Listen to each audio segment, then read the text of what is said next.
Ce programme est financé par les amis et partenaires du ministère de Joyce Meyer. Le plan de Dieu nous dépasse lorsque nous traversons des situations difficiles. Et je sais que certains d'entre vous passent par des temps très, très difficiles et vous ne les comprenez pas, vous ne captez pas et ça ne semble pas être juste. Faites confiance à Dieu et faites-le bien.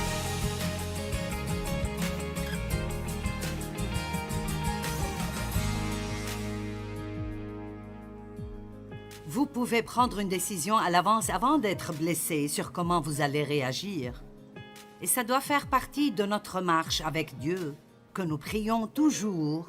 Mon Dieu, si et quand je suis blessé, aide-moi à bien répondre. Si quelqu'un m'offense, aide-moi à ne pas prendre offense. Soyez prêts, préparez-vous à pardonner. Dans Habacuc 3, 16 à 19, il commence en disant « J'ai entendu et mes entrailles sont émues. À cette voix, mes lèvres frémissent. La pourriture est entrée en mes os et mes genoux chancellent. En silence, je dois attendre le jour de la détresse, le jour où l'oppresseur marchera contre le peuple. » Habacuc savait qu'ils allaient être envahis par un grand ennemi et il savait qu'il y avait des ennuis qui venaient. Et il était secoué et tremblé. Combien d'entre vous savent que parfois, disons que vous êtes allé chez le médecin et il vous appelle et veut que vous veniez dès que vous le pouvez. C'est comme « oh oh ». Vous allez avoir peur même avant d'arriver. Regardez bien la décision prise par Habacuc avant même que l'ennemi n'arrive. Car le figuier ne fleurira pas, la vigne ne produira rien. Le fruit de l'olivier manquera, les champs ne donneront pas de nourriture, les brebis disparaîtront du pâturage et il n'y aura plus de bœufs dans les étables. En d'autres termes, peu importe la gravité des problèmes, je choisirai de me réjouir en le Seigneur. Allez, nous pouvons décider à l'avance que, quoi qu'il arrive, nous allons nous réjouir du Seigneur. Est-ce que je peux vous dire quelque chose? Vous n'aimerez pas ça, mais c'est la vérité. Tout ne se passe pas toujours comme vous le souhaitez.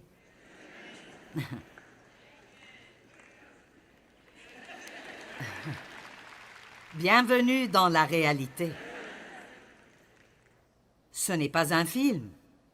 Ce n'est pas un feuilleton. Les gens sont méchants. Ils sont égoïstes et égocentriques. Ils vont profiter de vous. Vous allez être blessé. Mais vous pouvez faire un choix. Vous n'avez pas à détester les gens parce qu'ils sont méchants. Vous pouvez avoir de la compassion pour eux et être désolé pour eux. Et c'est vraiment ce que nous sommes censés faire. Je suis arrivée au point avec mon père où je me sentais tellement mal pour lui parce qu'il n'a jamais eu de vie. Il n'a pas eu un bon départ. Il n'a pas appris comme il faut. Et cela ne justifie pas ce qu'il a fait. Ce n'était pas bien, et il le savait bien, mais il n'avait pas de vie. Quand il est mort, il n'y avait personne à ses funérailles, tout le monde s'en foutait, il ne manquait à personne. À la fin de sa vie, il n'avait que des regrets. Vous ne voulez pas avoir 90 ans et regarder en arrière et n'avoir que des regrets. Ayez quelque chose à vous rappeler dont vous pouvez être heureux. Toutefois, je veux me réjouir en l'Éternel, je veux me réjouir dans le Dieu de mon salut. L'Éternel, le Seigneur, est ma force. Il rend mes pieds semblables à ceux des biches et il me fait marcher sur mes lieux élevés. Et la Bible amplifiée dit que les lieux élevés sont défis et responsabilités. Allez, agissez comme si vous l'aviez compris.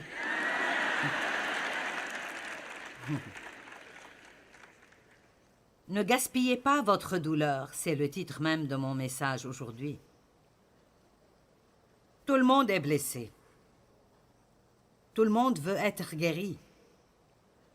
Mais tout le monde n'est pas prêt à aider quelqu'un d'autre. Et je crois qu'il y a un but dans ce qui se passe dans notre vie. Je ne pense pas que ce soit Dieu qui nous blesse. Mais je pense que parfois, il pourrait nous délivrer plutôt que ce qu'il fait. Combien d'entre vous pensent qu'il pourrait faire ça?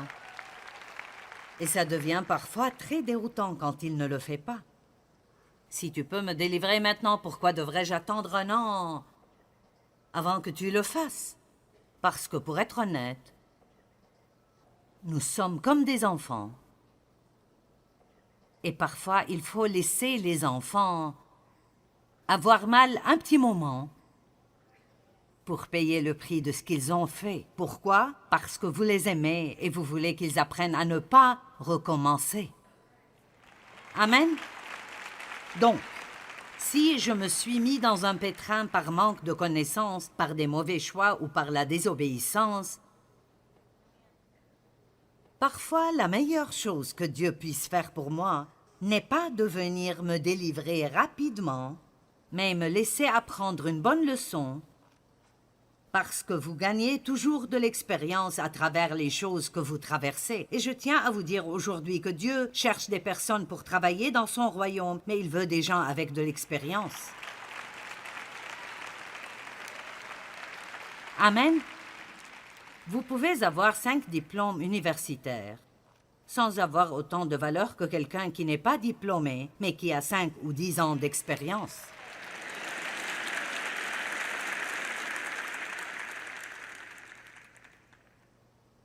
Eh bien, ma vie a été gaspillée.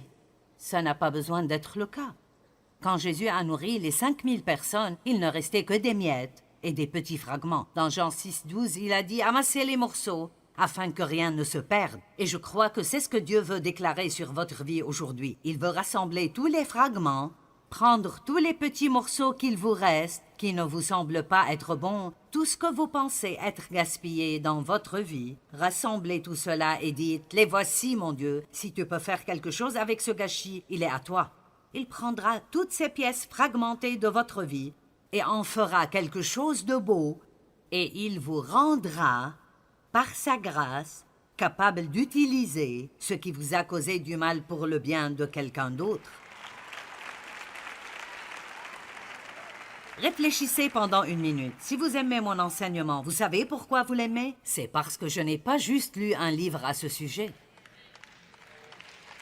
L'expérience est la différence entre la théologie sèche et morte et la prédication ointe.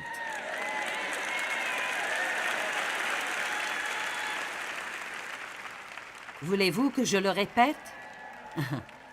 L'expérience est la différence entre la théologie sèche et morte et la prédication ointe qui change votre vie quand vous l'entendez.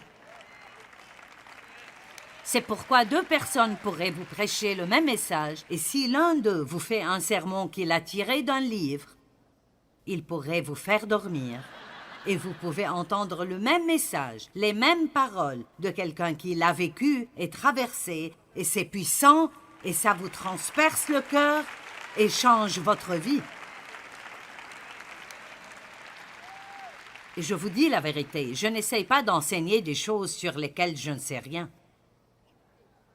Quelqu'un m'a dit récemment, « Je pense que tu devrais faire une série sur l'Apocalypse. » J'ai dit, « Non, pas du tout. »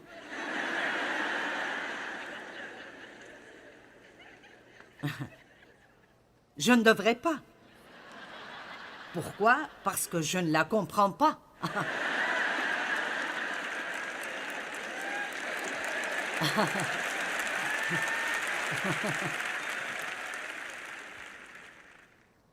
Et je sais que c'est important. Et j'ai lu l'Apocalypse parce que la Bible dit que vous êtes bénis quand vous le faites.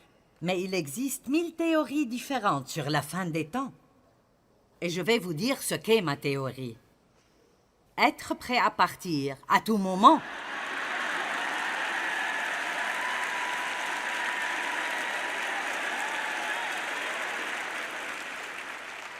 Pourquoi avons-nous besoin de savoir? Je veux dire, Paul pensait qu'il vivait dans les derniers jours. Aussi, nous disons tous que Jésus reviendra bientôt. Eh bien, je sais une chose, s'il vivait dans les derniers jours, le dernier des derniers jours est plus proche maintenant. Et donc, je ne sais pas si Jésus reviendra durant ma vie, mais ce qui me rend heureuse, c'est qu'il peut venir me prendre ce soir et je suis prête.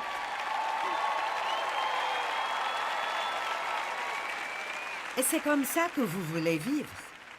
Pas « Ah, j'espère que ce sera une de ces séries sur l'Apocalypse pour que je puisse savoir quand Jésus reviendra, pour que je puisse me préparer. Non, mes amis, il faut vivre prêt et pas nous préparer. Vivre prêt. N'ayez pas peur de mourir. Soyez excités d'aller au paradis. C'est là que la vie commence vraiment. Et Jésus revient bientôt. Et ce n'est pas le moment de jouer et de ne pas faire ce que Dieu vous dit de faire. Et si ce n'est rien d'autre, nous pouvons commencer ici ce week-end en pardonnant à tous ceux qui nous ont blessés et en prenant une décision. Je ne vivrai pas ma vie en colère contre des gens qui me blessent et qui ne savent même pas ce qu'ils font. Je vais faire ce que Dieu dit et je vais prier pour eux parce que je ne veux pas qu'ils aillent en enfer. Je veux qu'ils soient sauvés et qu'ils aient une belle vie. Et quand vous commencez à le faire, le diable a intérêt à s'écarter parce qu'il ne peut plus vous contrôler.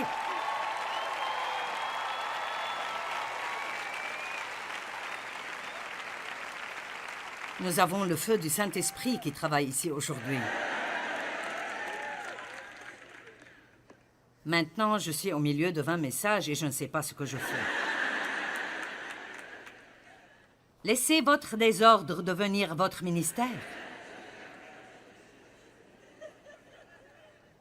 Je parlais à une fille l'autre jour et sa vie s'est avérée tellement différente de ce qu'elle pensait qu'elle serait. Je me souviens d'elle avant le mariage. Et il me semblait qu'elle serait une très bonne prédicatrice. Elle a travaillé avec nous dans notre ministère de prison et elle s'est mariée. Elle a eu une fille et sa première fille avait une paralysie cérébrale et était autiste en plus de cela. Et donc elle a eu un parcours difficile. Elle a eu un petit garçon et ils lui ont dit qu'il était autiste. Elle s'est opposée à cela et a dit non, il ne l'est pas. Et il a fini par aller bien. Mais au lieu d'être amère et aigre, parce que sa vie ne s'est pas déroulée comme elle le pensait, elle en a fait un ministère maintenant. Elle essaye de travailler avec autant d'églises que possible pour les amener à avoir un programme spécial, une salle spéciale, et elle demande à des volontaires de s'occuper des enfants qui ont des besoins spéciaux le dimanche matin pour que les parents puissent avoir une fois par semaine où ils vont ensemble à l'église.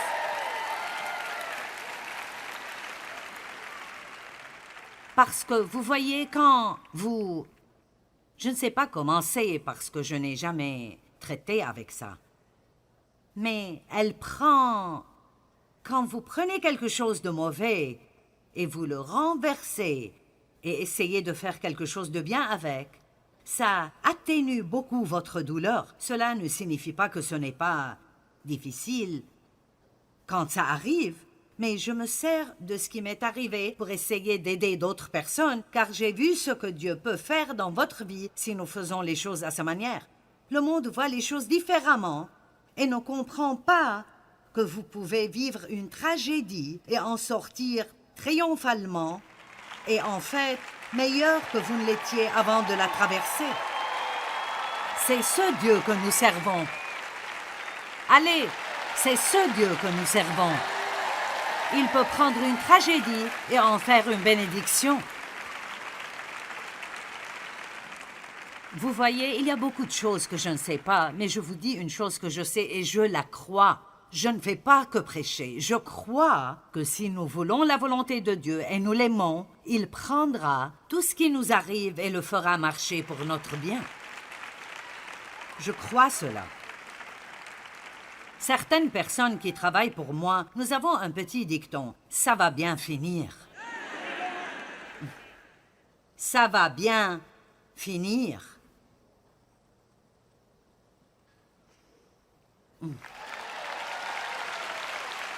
Allez, peu importe ce que vous traversez en ce moment, si vous faites les choses à la manière de Dieu, ça va bien finir. Maintenant, je ne fais aucune promesse aux désobéissants, mais si vous êtes prêts à aimer Dieu et à faire ce qu'il vous dit de faire, allez. Et ce week-end, nous parlons de devenir meilleur et pas amer, d'être blessé mais pas amer. Et cela veut dire abandonner toutes ces ordures du passé sans pour autant donner des excuses. Tu ne sais pas ce qu'ils m'ont fait, Tu ne sais pas comme c'est difficile. Je sais combien c'est difficile. Dieu ne nous aime pas pour faire des choses faciles. Nous avons le pouvoir du Saint-Esprit dans notre vie parce que nous pouvons le faire. Écoutez-moi, nous pouvons faire tout ce que Dieu nous dit de faire parce qu'il nous aide à le faire. Vous pouvez pardonner. D'accord, 2 Corinthiens 1, 3 et 4. Écoutez, béni, loué et adoré avec gratitude soit Dieu, le Père de notre Seigneur Jésus-Christ, le Père des miséricordes et le Dieu de toute consolation. Maintenant, le verset 4, qui nous console dans toutes nos afflictions, afin que, par la consolation dont nous sommes l'objet de la part de Dieu, nous puissions consoler ceux qui se trouvent dans l'affliction. Donc, que dit-il ici? Il dit, d'accord, quand vous avez un problème, vous pouvez faire appel au Dieu de tout réconfort, le Dieu de la miséricorde, et il viendra vous réconforter. Mais il y a un objectif plus profond que cela. Il veut vous réconforter. Vous avez été blessé, il veut vous guérir. Maintenant, il veut que vous alliez aider quelqu'un d'autre.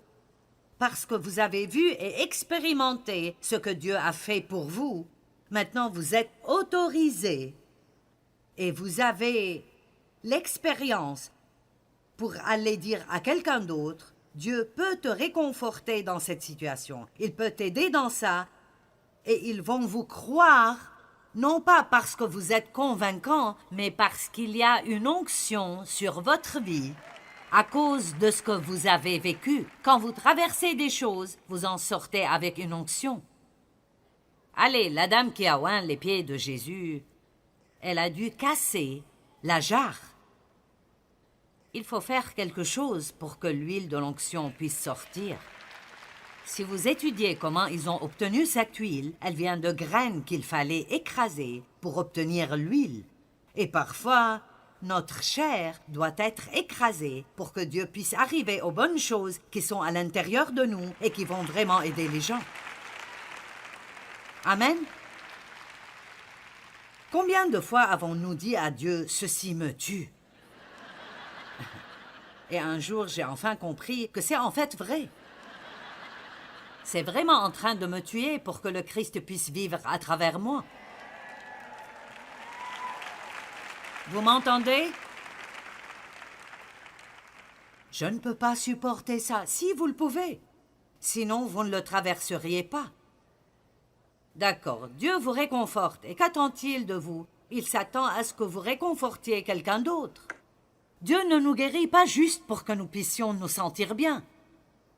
Il a un plan pour vous. S'il n'y avait pas de plan pour vous, vous seriez déjà parti d'ici et allé à votre maison au paradis. Je me fiche de si vous êtes jeune ou de si vous êtes vieux.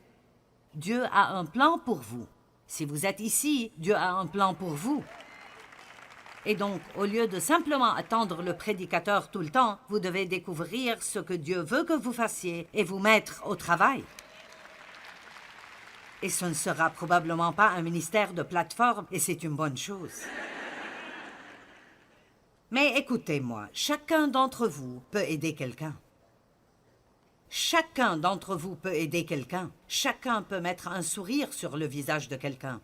Vous pouvez améliorer la vie de quelqu'un, et alors vous serez si heureux que vous ne pouvez presque pas vous contrôler. Le plan de Dieu nous dépasse lorsque nous traversons des situations difficiles. Et je sais que certains d'entre vous passent par des temps très, très difficiles, et vous ne les comprenez pas, vous ne captez pas, et ça ne semble pas être juste. Faites confiance à Dieu, et faites le bien.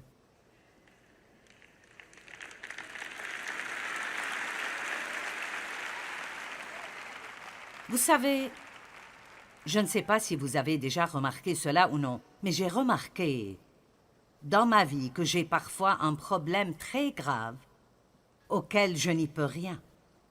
Il n'y a rien, aucun moyen pour moi de résoudre mon problème. Mais bien que je ne puisse pas résoudre mon problème, Dieu m'utilisait pour résoudre les problèmes des autres. Maintenant, c'est un peu gênant. C'est comme, d'accord, pourquoi Me laisses-tu les aider et je ne peux pas m'aider moi-même? Eh bien, c'est très simple. Dieu ne veut pas que nous nous aidions nous-mêmes. Il veut qu'on s'entraide. Amen. Et donc, voici comment cela fonctionne. Quand je tends la main et je vous aide, alors Dieu tend la main et m'aide à moi. Mais si j'essaye seulement de m'aider moi-même et je n'ai pas de temps pour vous, alors tout ce que je fais est gaspiller mon temps et je ne suis jamais aidé. Comprenez-vous cela? Donc, si vous avez un problème, arrêtez d'essayer de vous réparer. Faites ce que Dieu vous dit de faire. Mais soyez une bénédiction pour quelqu'un d'autre. Si seulement nous pouvions agir comme de vrais chrétiens.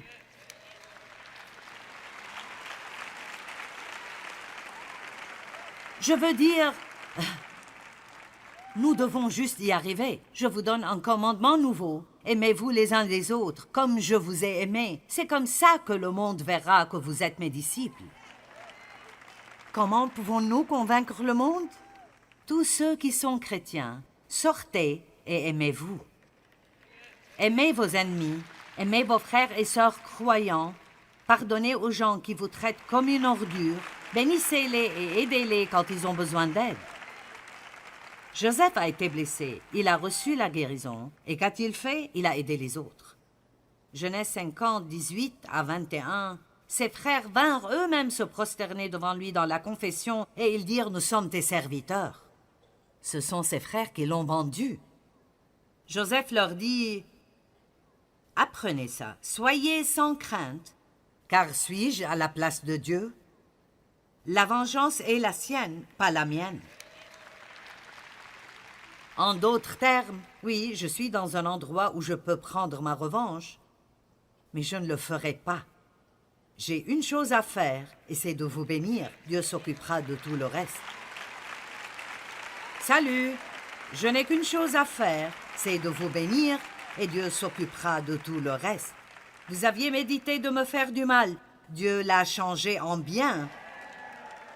Écoutez le reste de ceci. Pour accomplir ce qui arrive aujourd'hui, pour sauver la vie à un peuple nombreux, Dieu a dû le mettre dans une position où il serait non seulement en mesure de le faire, mais où il aurait assez d'expérience pour gérer la maison du Pharaon pendant cette famine et ainsi pouvoir prendre soin de sa propre famille qu'il avait maltraitée.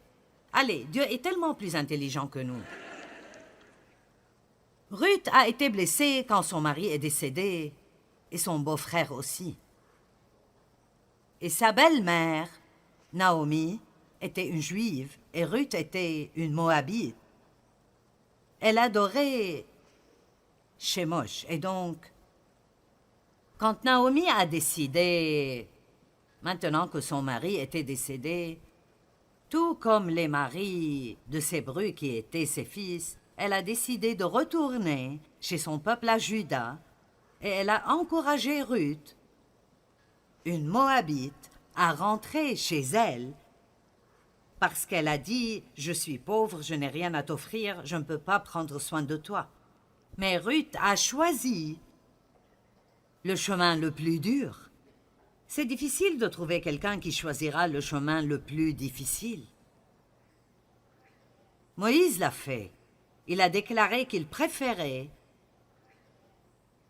supporter les difficultés avec ses frères que de vivre comme fils de Pharaon. Il a quitté une vie luxurieuse pour faire ce que Dieu voulait qu'il fasse et être en mesure d'aider les gens. Ruth a choisi de rester avec sa belle-mère et il n'avait rien à manger. Elle devait glaner dans les champs pour avoir de quoi manger. Elle a choisi la voie difficile parce qu'elle croyait que c'était ce que Dieu voulait qu'elle fasse. Et elle a dit « Ton peuple sera mon peuple, ton Dieu sera mon Dieu. » Et elle a fini par épouser le type le plus riche du comté et faire partie de la lignée directe de Jésus-Christ. Pas mauvais comme récompense. Notre douleur peut avoir un but si nous sommes obéissants et nous faisons tout ce que Dieu nous montre de faire. Et ce n'est pas uniquement pour notre bien, mais aussi pour le bien de ceux qui nous entourent. Laissez votre douleur devenir le gain de quelqu'un d'autre.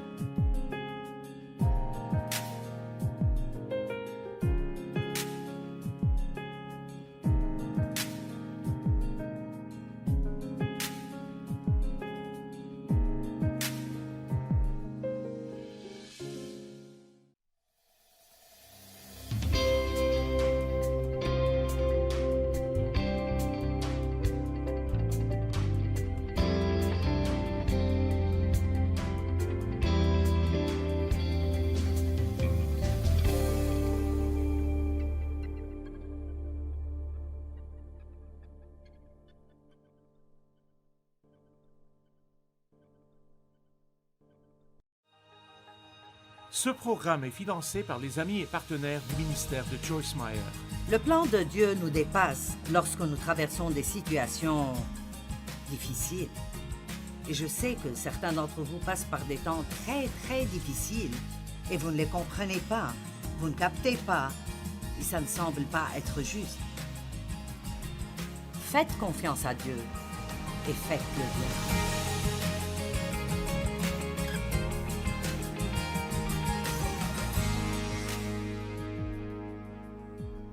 Vous pouvez prendre une décision à l'avance avant d'être blessé sur comment vous allez réagir. Et ça doit faire partie de notre marche avec Dieu, que nous prions toujours. Mon Dieu, si et quand je suis blessé, aide-moi à bien répondre. Si quelqu'un m'offense, aide-moi à ne pas prendre offense. Soyez prêts, préparez-vous à pardonner.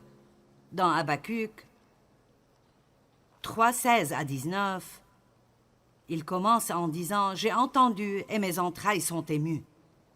À cette voix, mes lèvres frémissent. La pourriture est entrée en mes os et mes genoux chancellent.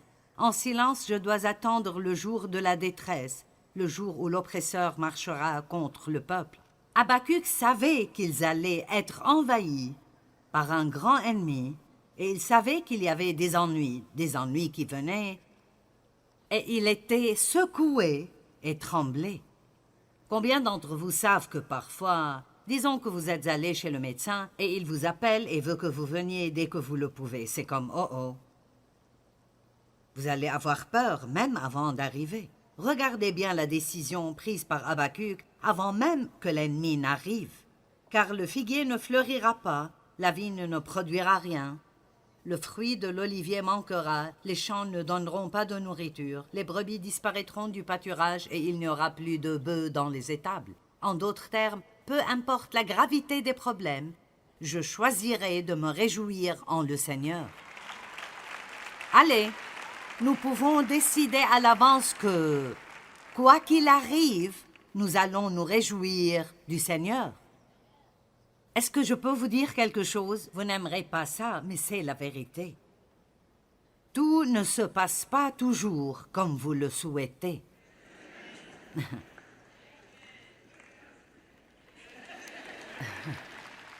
Bienvenue dans la réalité. Ce n'est pas un film. Ce n'est pas un feuilleton. Les gens sont méchants. Ils sont égoïstes et égocentriques. Ils vont profiter de vous. Vous allez être blessé. Mais vous pouvez faire un choix. Vous n'avez pas à détester les gens parce qu'ils sont méchants. Vous pouvez avoir de la compassion pour eux et être désolé pour eux. Et c'est vraiment ce que nous sommes censés faire. Je suis arrivée au point avec mon père où je me sentais tellement mal pour lui parce qu'il n'a jamais eu de vie. Il n'a pas eu un bon départ. Il n'a pas appris comme il faut. Et cela ne justifie pas ce qu'il a fait. Ce n'était pas bien et il le savait bien, mais il n'avait pas de vie. Quand il est mort, il n'y avait personne à ses funérailles, tout le monde s'en foutait, il ne manquait à personne.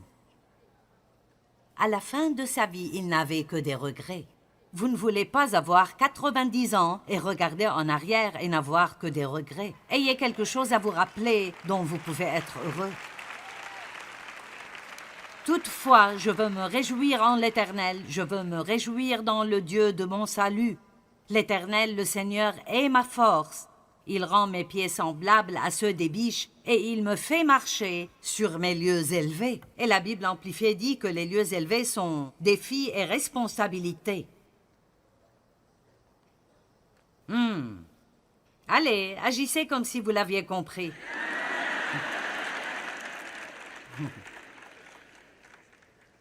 Ne gaspillez pas votre douleur, c'est le titre même de mon message aujourd'hui. Tout le monde est blessé. Tout le monde veut être guéri. Mais tout le monde n'est pas prêt à aider quelqu'un d'autre. Et je crois qu'il y a un but dans ce qui se passe dans notre vie. Je ne pense pas que ce soit Dieu qui nous blesse. Mais je pense que parfois, il pourrait nous délivrer plutôt que ce qu'il fait. Combien d'entre vous pensent qu'il pourrait faire ça? Et ça devient parfois très déroutant quand il ne le fait pas. Si tu peux me délivrer maintenant, pourquoi devrais-je attendre un an avant que tu le fasses? Parce que pour être honnête, nous sommes comme des enfants. Et parfois, il faut laisser les enfants avoir mal un petit moment pour payer le prix de ce qu'ils ont fait. Pourquoi? Parce que vous les aimez et vous voulez qu'ils apprennent à ne pas recommencer. Amen? Donc, si je me suis mis dans un pétrin par manque de connaissances, par des mauvais choix ou par la désobéissance, parfois la meilleure chose que Dieu puisse faire pour moi n'est pas de venir me délivrer rapidement, mais me laisser apprendre une bonne leçon, parce que vous gagnez toujours de l'expérience à travers les choses que vous traversez. Et je tiens à vous dire aujourd'hui que Dieu cherche des personnes pour travailler dans son royaume, mais il veut des gens avec de l'expérience. Amen. Vous pouvez avoir 5 diplômes universitaires sans avoir autant de valeur que quelqu'un qui n'est pas diplômé, mais qui a 5 ou 10 ans d'expérience.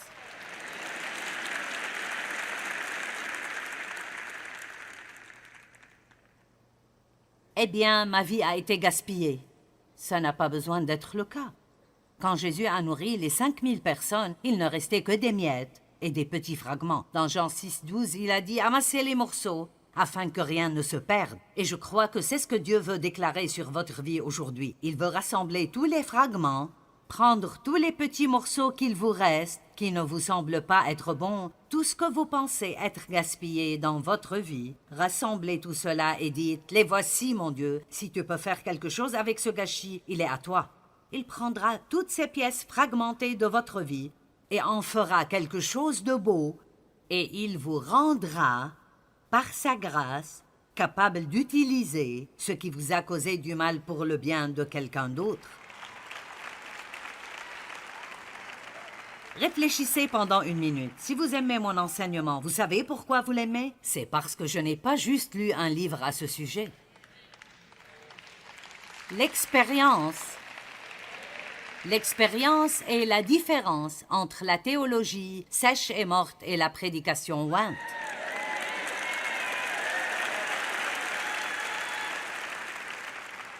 Voulez-vous que je le répète? L'expérience est la différence entre la théologie sèche et morte et la prédication ointe qui change votre vie quand vous l'entendez.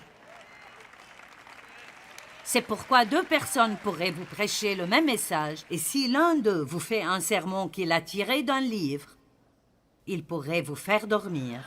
Et vous pouvez entendre le même message, les mêmes paroles de quelqu'un qui l'a vécu et traversé, et c'est puissant, et ça vous transperce le cœur et change votre vie. Et je vous dis la vérité, je n'essaye pas d'enseigner des choses sur lesquelles je ne sais rien. Quelqu'un m'a dit récemment, « Je pense que tu devrais faire une série sur l'Apocalypse. » J'ai dit, « Non, pas du tout. »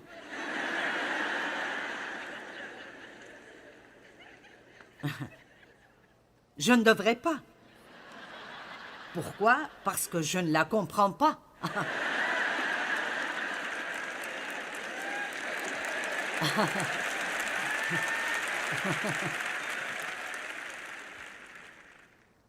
Et je sais que c'est important. Et j'ai lu l'Apocalypse parce que la Bible dit que vous êtes bénis quand vous le faites. Mais il existe 1000 théories différentes sur la fin des temps. Et je vais vous dire ce qu'est ma théorie. Être prêt à partir à tout moment.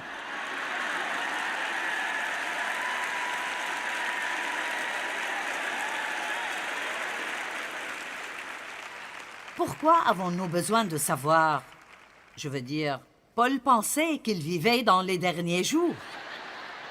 Aussi, nous disons tous que Jésus reviendra bientôt.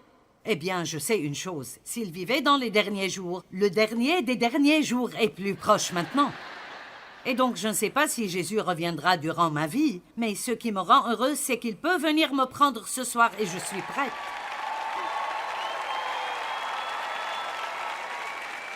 Et c'est comme ça que vous voulez vivre. Pas « Ah, j'espère que ce sera une de ces séries sur l'Apocalypse pour que je puisse savoir quand Jésus reviendra, pour que je puisse me préparer.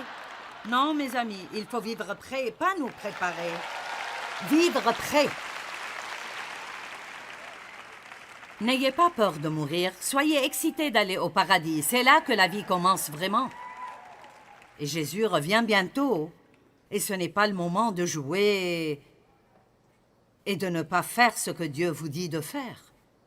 Et si ce n'est rien d'autre, nous pouvons commencer ici ce week-end en pardonnant à tous ceux qui nous ont blessés et en prenant une décision. Je ne vivrai pas ma vie en colère contre des gens qui me blessent et qui ne savent même pas ce qu'ils font. Je vais faire ce que Dieu dit et je vais prier pour eux parce que je ne veux pas qu'ils aillent en enfer. Je veux qu'ils soient sauvés et qu'ils aient une belle vie. Et quand vous commencez à le faire, le diable a intérêt à s'écarter parce qu'il ne peut plus vous contrôler.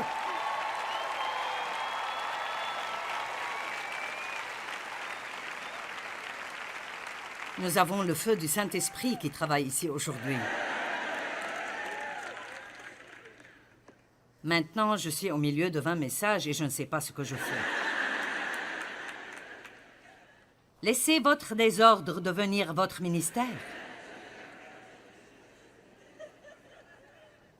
Je parlais à une fille l'autre jour et sa vie s'est avérée tellement différente de ce qu'elle pensait qu'elle serait. Je me souviens d'elle avant le mariage. Et il me semblait qu'elle serait une très bonne prédicatrice. Elle a travaillé avec nous dans notre ministère de prison et elle s'est mariée. Elle a eu une fille et sa première fille avait une paralysie cérébrale et était autiste en plus de cela. Et donc elle a eu un parcours difficile. Elle a eu un petit garçon et ils lui ont dit qu'il était autiste. Elle s'est opposée à cela et a dit non, il ne l'est pas. Et il a fini par aller bien.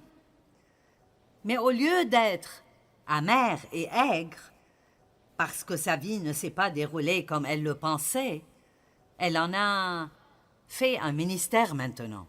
Elle essaye de travailler avec autant d'églises que possible pour les amener à avoir un programme spécial, une salle spéciale, et elle demande à des volontaires de s'occuper des enfants qui ont des besoins spéciaux le dimanche matin pour que les parents puissent avoir une fois par semaine où ils vont ensemble à l'église.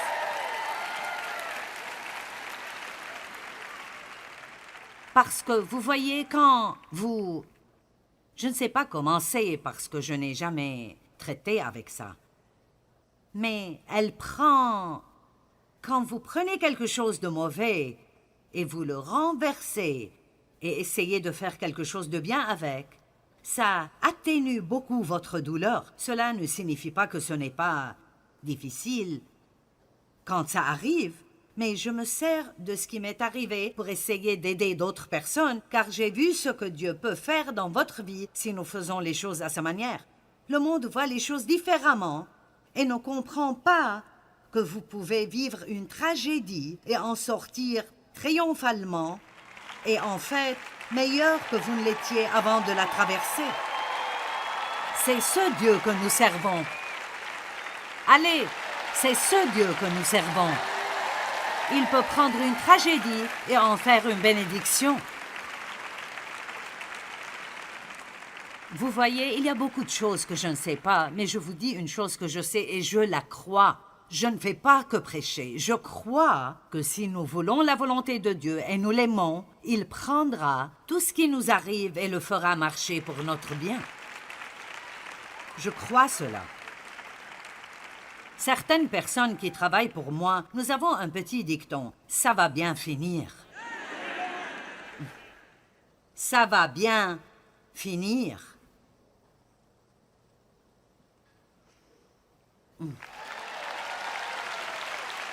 Allez, peu importe ce que vous traversez en ce moment, si vous faites les choses à la manière de Dieu, ça va bien finir. Maintenant, je ne fais aucune promesse aux désobéissants, mais si vous êtes prêts à aimer Dieu et à faire ce qu'il vous dit de faire, allez. Et ce week-end, nous parlons de devenir meilleur et pas amer, d'être blessé mais pas amer. Et cela veut dire abandonner toutes ces ordures du passé sans pour autant donner des excuses. Tu ne sais pas ce qu'ils m'ont fait, tu ne sais pas comme c'est difficile. Je sais combien c'est difficile. Dieu ne nous aime pas pour faire des choses faciles. Nous avons le pouvoir du Saint-Esprit dans notre vie parce que nous pouvons le faire. Écoutez-moi, nous pouvons faire tout ce que Dieu nous dit de faire parce qu'il nous aide à le faire. Vous pouvez pardonner. D'accord, 2 Corinthiens 1, 3 et 4. Écoutez, béni, loué et adoré avec gratitude soit Dieu, le Père de notre Seigneur Jésus-Christ, le Père des miséricordes et le Dieu de toute consolation. Maintenant, le verset 4, qui nous console dans toutes nos afflictions, afin que, par la consolation dont nous sommes l'objet de la part de Dieu, nous puissions consoler ceux qui se trouvent dans l'affliction. Donc, que dit-il ici? Il dit, d'accord, quand vous avez un problème, vous pouvez faire appel au Dieu de tout réconfort, le Dieu de la miséricorde, et il viendra vous réconforter. Mais il y a un objectif plus profond que cela.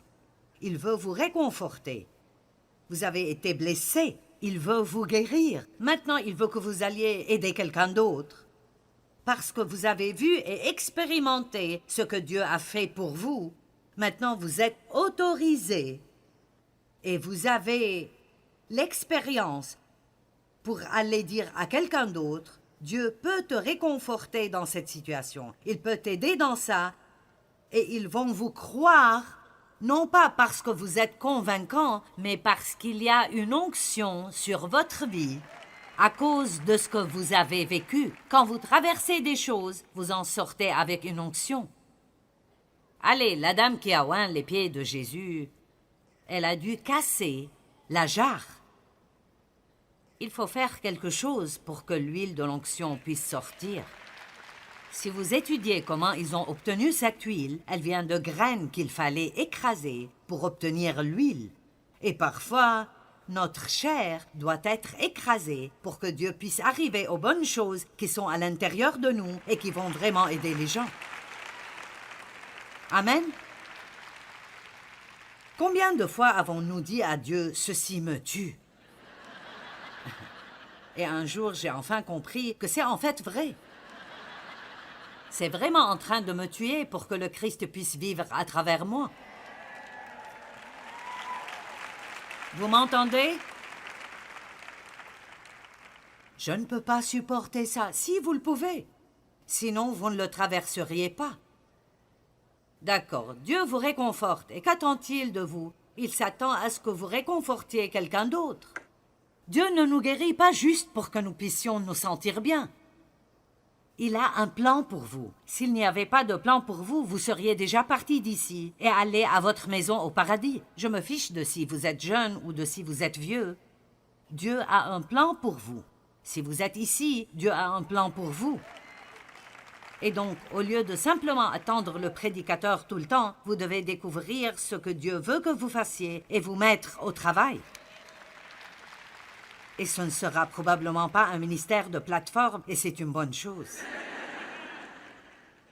Mais écoutez-moi, chacun d'entre vous peut aider quelqu'un. Chacun d'entre vous peut aider quelqu'un. Chacun peut mettre un sourire sur le visage de quelqu'un. Vous pouvez améliorer la vie de quelqu'un, et alors vous serez si heureux que vous ne pouvez presque pas vous contrôler. Le plan de Dieu nous dépasse lorsque nous traversons des situations difficiles. Et je sais que certains d'entre vous passent par des temps très, très difficiles, et vous ne les comprenez pas, vous ne captez pas, et ça ne semble pas être juste.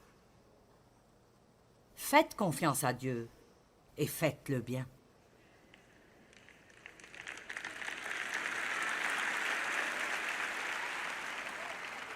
Vous savez, je ne sais pas si vous avez déjà remarqué cela ou non, mais j'ai remarqué dans ma vie que j'ai parfois un problème très grave auquel je n'y peux rien.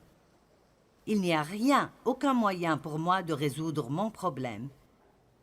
Mais bien que je ne puisse pas résoudre mon problème, Dieu m'utilisait pour résoudre les problèmes des autres. Maintenant, c'est un peu gênant. C'est comme, d'accord, pourquoi Me laisses-tu les aider et je ne peux pas m'aider moi-même?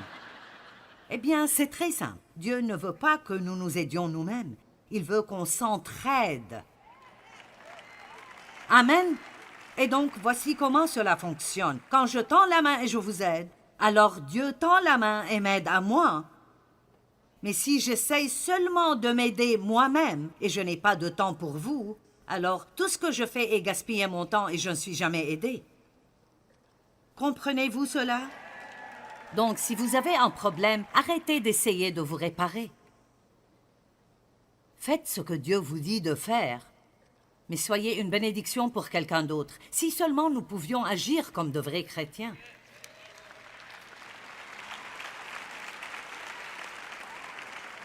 Je veux dire, nous devons juste y arriver. Je vous donne un commandement nouveau. Aimez-vous les uns les autres, comme je vous ai aimés. C'est comme ça que le monde verra que vous êtes mes disciples. Comment pouvons-nous convaincre le monde? Tous ceux qui sont chrétiens, sortez et aimez-vous. Aimez vos ennemis, aimez vos frères et sœurs croyants, pardonnez aux gens qui vous traitent comme une ordure, bénissez-les et aidez-les quand ils ont besoin d'aide. Joseph a été blessé, il a reçu la guérison, et qu'a-t-il fait? Il a aidé les autres. Genèse 50, 18 à 21, ses frères vinrent eux-mêmes se prosterner devant lui dans la confession, et ils dirent « Nous sommes tes serviteurs ». Ce sont ses frères qui l'ont vendu. Joseph leur dit « Apprenez ça, soyez sans crainte, car suis-je à la place de Dieu? La vengeance est la sienne, pas la mienne. » En d'autres termes, oui, je suis dans un endroit où je peux prendre ma revanche, mais je ne le ferai pas. J'ai une chose à faire, et c'est de vous bénir. Dieu s'occupera de tout le reste. Salut! Je n'ai qu'une chose à faire, c'est de vous bénir, et Dieu s'occupera de tout le reste. Vous aviez médité de me faire du mal. Dieu l'a changé en bien. Écoutez le reste de ceci. Pour accomplir ce qui arrive aujourd'hui, pour sauver la vie à un peuple nombreux, Dieu a dû le mettre dans une position où il serait non seulement en mesure de le faire, mais où il aurait assez d'expérience pour gérer la maison du Pharaon pendant cette famine et ainsi pouvoir prendre soin de sa propre famille qu'il avait maltraitée. Allez, Dieu est tellement plus intelligent que nous. Ruth a été blessée quand son mari est décédé, et son beau-frère aussi. Et sa belle-mère, Naomi, était une Juive, et Ruth était une Moabite. Elle adorait Chemosh, et donc, quand Naomi a décidé, maintenant que son mari était décédé, tout comme les maris de ses brus qui étaient ses fils, elle a décidé de retourner chez son peuple à Juda et elle a encouragé Ruth, une Moabite, à rentrer chez elle parce qu'elle a dit « Je suis pauvre, je n'ai rien à t'offrir, je ne peux pas prendre soin de toi. » Mais Ruth a choisi le chemin le plus dur. C'est difficile de trouver quelqu'un qui choisira le chemin le plus difficile. Moïse l'a fait. Il a déclaré qu'il préférait supporter les difficultés avec ses frères que de vivre comme fils de Pharaon. Il a quitté une vie luxurieuse pour faire ce que Dieu voulait qu'il fasse et être en mesure d'aider les gens. Ruth a choisi de rester avec sa belle-mère et il n'avait rien à manger. Elle devait glaner dans les champs pour avoir de quoi manger. Elle a choisi la voie difficile parce qu'elle croyait que c'était ce que Dieu voulait qu'elle fasse. Et elle a dit « Ton peuple sera mon peuple, ton Dieu sera mon Dieu. » Et elle a fini par épouser le type le plus riche du comté et faire partie de la lignée directe de Jésus-Christ. Pas mauvais comme récompense.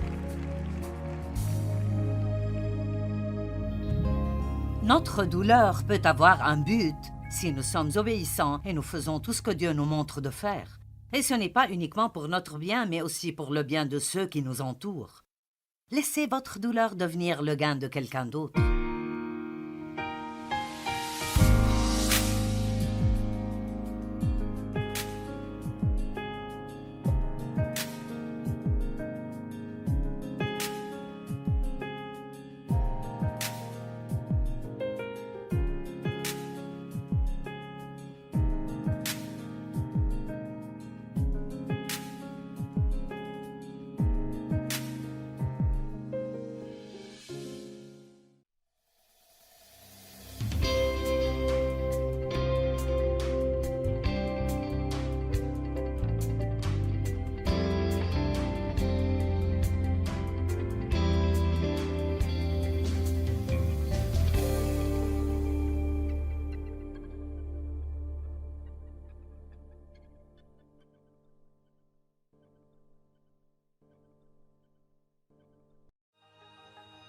Ce programme est financé par les amis et partenaires du ministère de Joyce Meyer.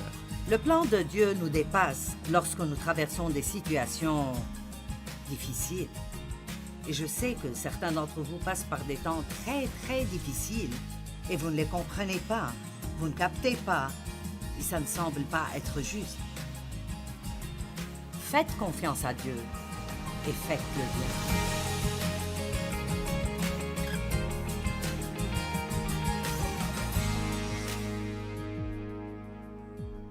Vous pouvez prendre une décision à l'avance avant d'être blessé sur comment vous allez réagir. Et ça doit faire partie de notre marche avec Dieu, que nous prions toujours. Mon Dieu, si et quand je suis blessé, aide-moi à bien répondre. Si quelqu'un m'offense, aide-moi à ne pas prendre offense. Soyez prêts, préparez-vous à pardonner. Dans Habacuc 3, 16 à 19, il commence en disant « J'ai entendu et mes entrailles sont émues. À cette voix, mes lèvres frémissent. La pourriture est entrée en mes os et mes genoux chancellent. En silence, je dois attendre le jour de la détresse, le jour où l'oppresseur marchera contre le peuple. » Habacuc savait qu'ils allaient être envahis par un grand ennemi et il savait qu'il y avait des ennuis qui venaient. Et il était secoué et tremblé. Combien d'entre vous savent que parfois, disons que vous êtes allé chez le médecin et il vous appelle et veut que vous veniez dès que vous le pouvez. C'est comme « oh oh ». Vous allez avoir peur même avant d'arriver. Regardez bien la décision prise par Habacuc avant même que l'ennemi n'arrive. Car le figuier ne fleurira pas, la vigne ne produira rien. Le fruit de l'olivier manquera, les champs ne donneront pas de nourriture, les brebis disparaîtront du pâturage et il n'y aura plus de bœufs dans les étables. En d'autres termes, peu importe la gravité des problèmes, je choisirai de me réjouir en le Seigneur. Allez, nous pouvons décider à l'avance que, quoi qu'il arrive, nous allons nous réjouir du Seigneur. Est-ce que je peux vous dire quelque chose? Vous n'aimerez pas ça, mais c'est la vérité.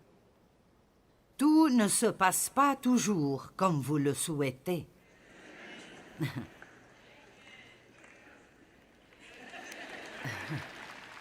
Bienvenue dans la réalité. Ce n'est pas un film. Ce n'est pas un feuilleton. Les gens sont méchants. Ils sont égoïstes et égocentriques.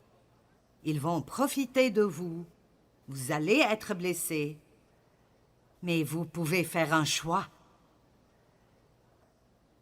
Vous n'avez pas à détester les gens parce qu'ils sont méchants. Vous pouvez avoir de la compassion pour eux et être désolé pour eux.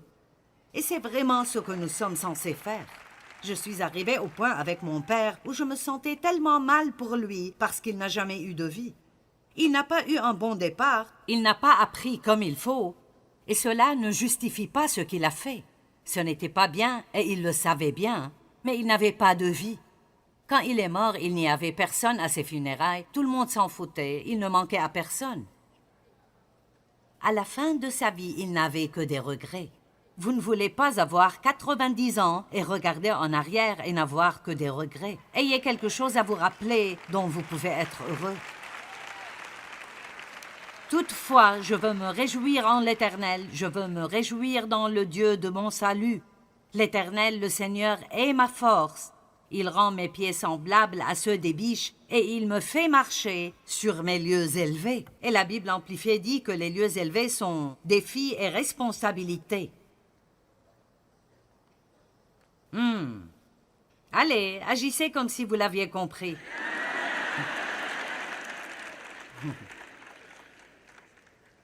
Ne gaspillez pas votre douleur, c'est le titre même de mon message aujourd'hui. Tout le monde est blessé. Tout le monde veut être guéri.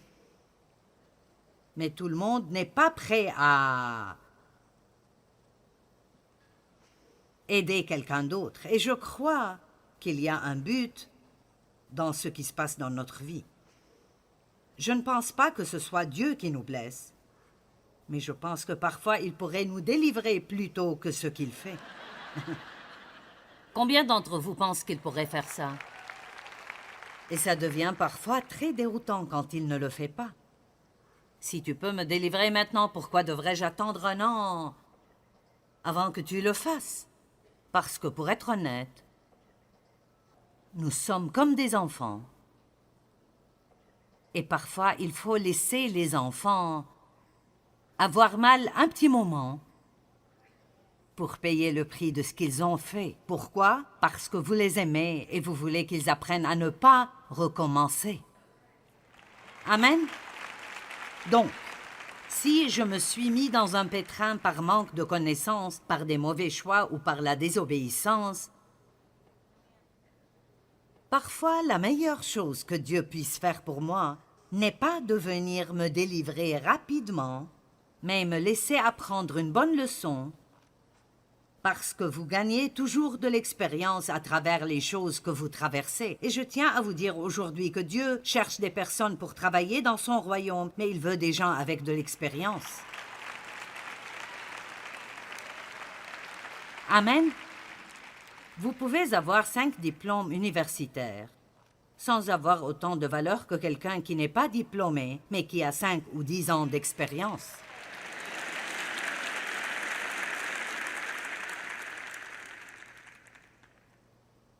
Eh bien, ma vie a été gaspillée. Ça n'a pas besoin d'être le cas.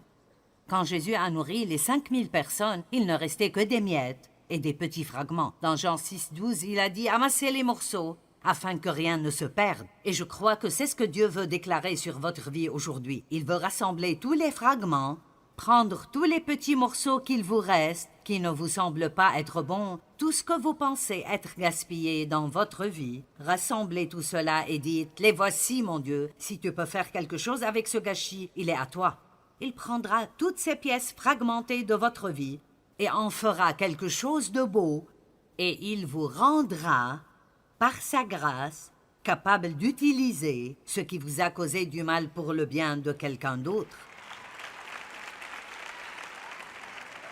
Réfléchissez pendant 1 minute. Si vous aimez mon enseignement, vous savez pourquoi vous l'aimez? C'est parce que je n'ai pas juste lu un livre à ce sujet. L'expérience est la différence entre la théologie sèche et morte et la prédication ointe.